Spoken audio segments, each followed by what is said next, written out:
middle school could sometimes feel as long as runways. Late for class, he found this to be one of those times. Steel lockers occupied most of the space between the doors and the classrooms.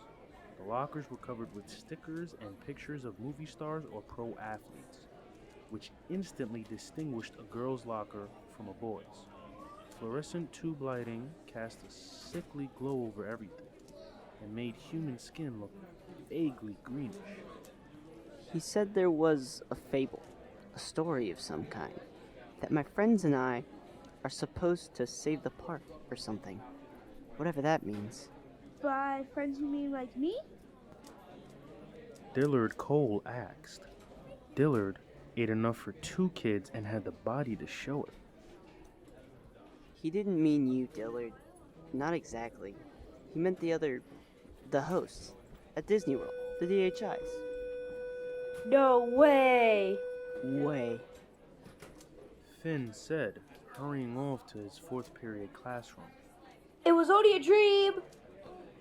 Dillard shouted after him. Finn wasn't so sure. We're honored you could join us, Mr. Whitman, said Mr. Richardson as Finn rushed into his world history class. Mr. Richardson was probably the most boring teacher in the entire school. He lived in the U.S. for 20-something years, but still spoke with a thick British accent. He sounded like a pompous snob. Finn checked the wall clock. He was 8 minutes late, just under the 10-minute deadline when Richardson would have given him a tardy. 3 tardies meant an after-school study hall. Finn already collected 2 others, both from science class. You'll sit up front, please. Mr. Richardson said, indicating an empty chair. Torture on top of humiliation. For the record, your notoriety pulls no weight in my class. I beg you to remember that when grades are issued, I find the idea of child stars tedious at best. Sorry I'm late. Finn said, sliding down into the chair, resentful that he had been made to apologize. He's taken the job at Disney World, somewhat against their will, mostly at his mother's urging. At the time, she had no idea she was making him into a middle school rock star. He remembered it well. There'll be money in it. Your father and I can put a little something away for your college. I don't know, Mom. This is Disney World, don't forget. You would be a host, like a guide, in Walt Disney World. It's not exactly me. It'll look exactly like you and sound like you. It'll seem like you to everyone but you. You'd be there for years, Finn Whitman, maybe forever. You can't get any cooler than Disney World. His mother didn't know everything, but when she was right, she was right. Finn loved Disney parks. So did his friends. Even though they lived in Orlando, they all went to the parks whenever they could afford it. But the Magic Kingdom, Mom? It's for little kids. At Disney MGM, sure, Animal Kingdom would be awesome. But the Magic Kingdom... You love the Magic Kingdom and you know it.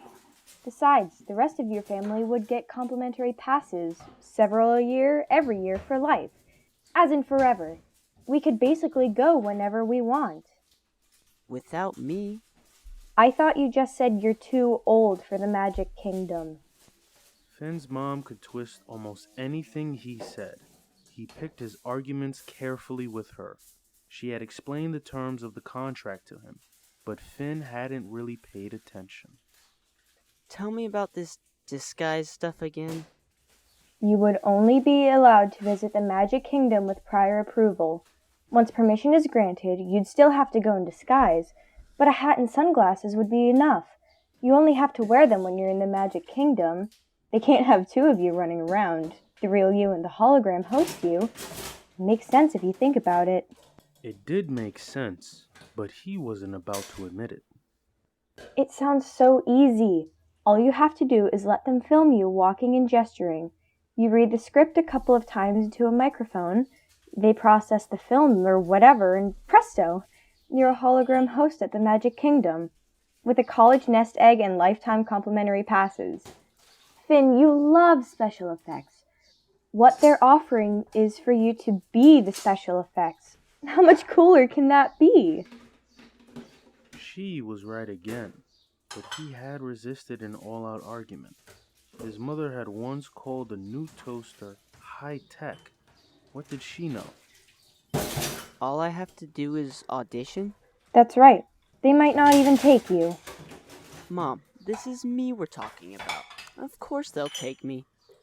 Excuse me, Mr. Hotshot, but I do not want to hear you talking that way, and you know it. If this is going to go to your head, we are not doing this.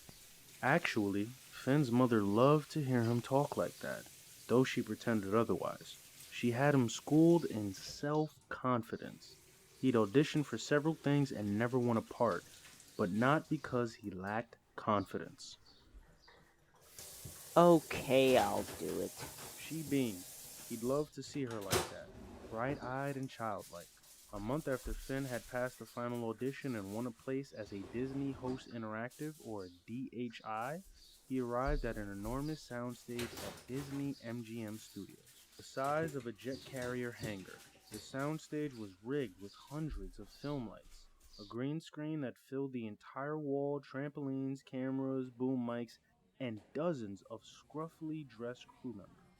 He had never seen anything like it, except in the movies, though he did pretend otherwise. A college-age girl dressed in black and gray wore a headset with a microphone mouthpiece, a fuzzy black ball by her lips. She called herself a PA. It took Finn 4 days to realize that stood for a production assistant.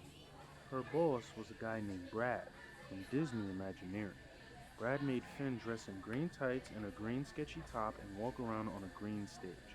The costume had small metal sensors, like thin coins, stuck to the tights on every joint of his body. Dozens of things. Cameras hooked up to a computer recorded the movement of the small metal discs. In the camera's eyes, the green costume, moving against the green background, basically made Finn's body disappear. The computer saw him instead as a floating cloud of shiny points. The engineers would later use the recordings of Finn's movements to animate the hologram of Finn and the other kids. Brad explained that this process was called motion capture. There were 5 kids in all. One very pretty girl, Charlene, had sandy blonde hair with blue eyes, with pale skin. The other girl, Willa, struck him as a little bit geeky, but extremely smart. She was sweet but not knockout gorgeous like Charlene. Not many girls look like Charlene. Willa struck him as moody. With her hooded brown eyes and dark braided hair, she might have been Asian or Native American. Maybeck, an African-American kid, was taller than Finn by a full head and had the big guy attitude to go along with it. For some reason, he made a point of telling Finn he was a Baptist. Finn, who wasn't terribly religious, wasn't sure to do with that information, nor even what it meant. On a break, Finn hung out with Maybeck, and the last of the 5, a boy, introduced himself as Philby, like Maybeck. He obviously preferred to be called by his last name. Philby looked older than all of them, but was in fact the same age. He had a British accent or something close to it. Australian or New Zealand, Finn guessed. Quite the motley group. We're the Orlando Assortment Pack, one of every flavor. We're all from different schools, right? What's with that? It's like they wanted to make sure none of us knew each other. Why would they do that? Control. These kinds of guys. With them, it's all about control. That guy, Brad, I don't trust him. He's keeping stuff from us. Count on it. Finn liked Brad, but he knew what Maybeck was talking about. It did feel like they weren't being told everything. We better be able to trust him. He's the one turning us into holograms. I don't know about you, but I never trust anyone but myself. No offense. Finn wanted out of his tights. Did you know that DHI, Disney Host Interactive, also stands for Daylight Hologram Imaging? Seriously? Totally. See? That's what I'm talking about. Right there. First I've heard of it. This has never been done before. DHI is not like this. We're going to be churned into perfect, 3-dimensional images. Duplicates of ourselves. We'll look real, but we'll be made of nothing but light. It's pretty cool technology, actually. But if it's never been done before, how do we know it's safe? The boys glanced back and forth between themselves. It's like taking pictures, that's all. How can it not be safe? It pays. That's all I care about. My aunt could use the extra money. Your aunt? Finn said before he took the time to think that maybe his question sounded rude. Yeah, I live with my aunt. My parents, they aren't around. Finn felt awful for having asked. Maybeck suddenly grew silent. He seemed less tough all of a sudden. Sorry for asking. Not your problem. My aunt's cool. She tried to get me in a toothpaste ad, but I lost it. Then this came up.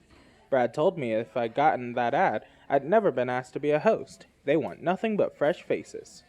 So you got lucky. We all got lucky. A DHI in the Magic Kingdom? We're gonna be famous. We're gonna be ghosts. Electronic ghosts, provided that this technology actually works. Don't say stuff like that. Of course it works. Of course, my bad. Philby said, but he sounded less than convinced.